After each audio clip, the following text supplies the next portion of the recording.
ভোর রাত্রে যখন সাহরি খাইতে উঠবেন, সাহরি খাওয়ার পর ফজরের আজানের আগে আপনি 10 মিনিট 5 মিনিট একটু আল্লাহর কাছে কেবলামুখী হয়ে হাত তুলে রুমের লাইটটা বন্ধ করে একটু আল্লাহর সাথে কথা বলবেন।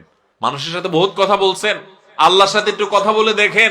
আল্লাহর সাথে কথা বলার স্বাদ আছে ভাই, অনেকে জীবনে একবারও এই স্বাদ পান নাই। একটু কথা বলে দেখেন।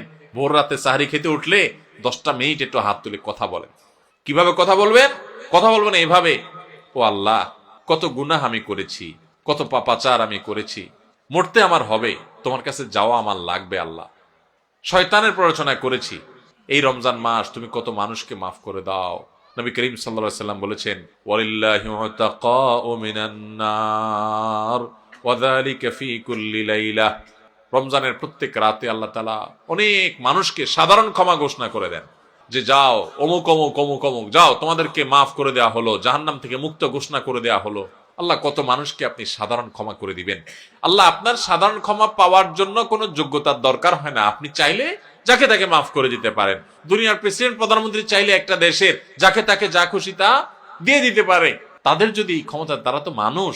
আল্লাহ আপনি তো মহান সৃষ্টিকর্তা, আপনি তো চাইলে আমার সব অপরাধগুলো মাফ করে আমাকে ফেরেশতা বানায় ফেলতে পারেন, পারেন না আল্লাহ?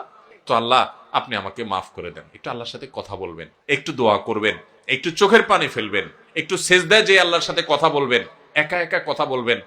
এই সুযোগ গত বছর রমজানে অনেকে পাইছে, এই বছর তারা মাটির নিচে চলে গেছে।